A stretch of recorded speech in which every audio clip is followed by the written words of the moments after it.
Atlas and I are starting his place work today. It's basically just a fancy downstay, so all of the rules for downstays also apply for this. Couple basics. One is that when he goes to the place, he always gets released. So for every place command that you have, you always have a alright, okay, finished, something that lets him know that he's done. He doesn't get up whenever he wants, he gets up on your command. Second, if he gets up before he is supposed to, you need to promptly put him back in bed as swiftly as possible, and do not treat him for going back onto the bed. You then continue to walk around or do whatever you were doing. But if he makes a mistake and gets up, you correct it, put him back, but you don't treat him for going back down, because otherwise he'll just keep popping up for more snacks. The first concept that Atlas is starting to grasp is that the bed is part of the equation. So he needs to put his body in down on the bed and stay there until release. That's the first idea to a place. And then we add more stuff on top of that. We add on... Oh, buddy, come here. Come here.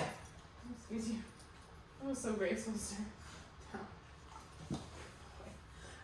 He needs to go on the bed, lay down on the bed, keep about 80% of his body on the bed, and then get released up off it on my command. I've also started using some of the walking around him and things that I did with his downstay from day one that we've been working on, so this is coming along really nicely. But I'm going to show you how all of that looks right now. My command is going to be placed, my release is going to be okay. Ready to be good?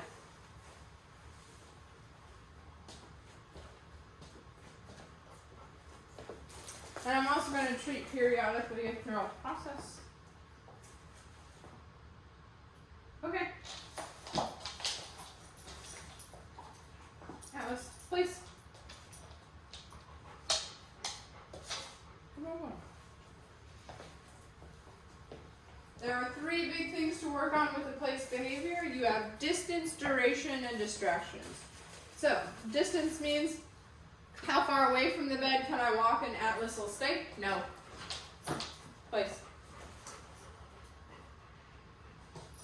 Good. How far away from the bed can I get? It also means how far away from the bed can I be and still send him to the bed. It also involves me walking around the bed, so the circles you've seen me doing. And then we've got duration. How long can he hold this bed stay? Can he hold it for a minute? Can he hold it for 2 minutes? Can he hold it for 5? Okay. Duration is a lot like running a marathon or a big race. You've got to do it in small chunks and work up to it. Place. Place. Okay. So we have distance, we have duration, and we have distraction. So distraction could be anything that would maybe get him up off of the bed. So, knocking on the door, doorbells, people walking around, guests coming in, kids running around, anything like that can all be distractions that would maybe cause Atlas to come off his bed. Okay. Place. Right now I'm only able to get about 2 feet away from the bed or so and get him still on the bed. That's the main concept we've been working on. I've been adding a little bit of duration and distance in just for fun.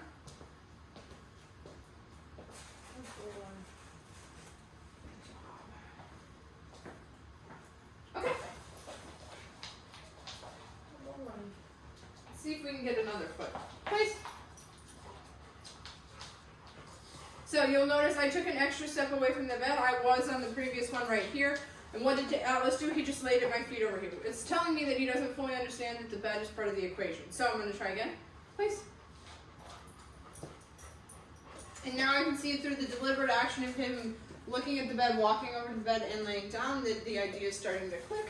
But he just needed an extra attempt at it because I was trying a little bit further distance away. Okay. Good boy. We also like to kick the bed all over the place. Good boy.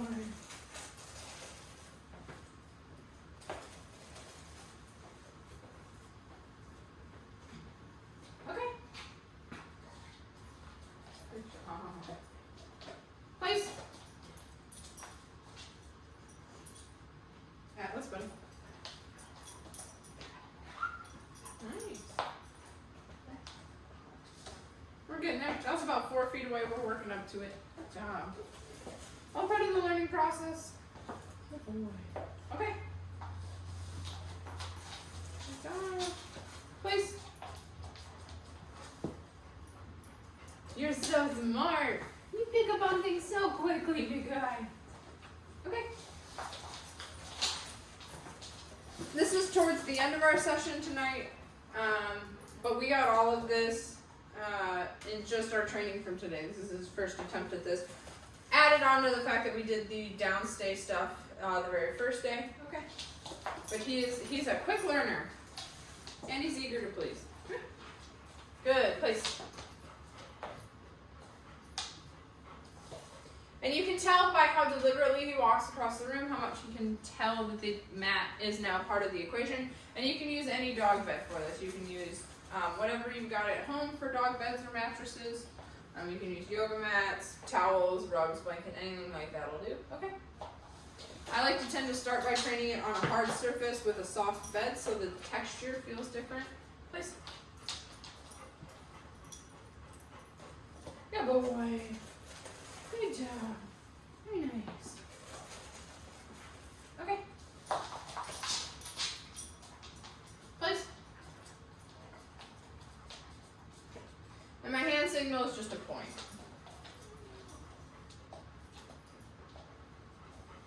Good job, buddy. You did it. That was a really long sentence, bud.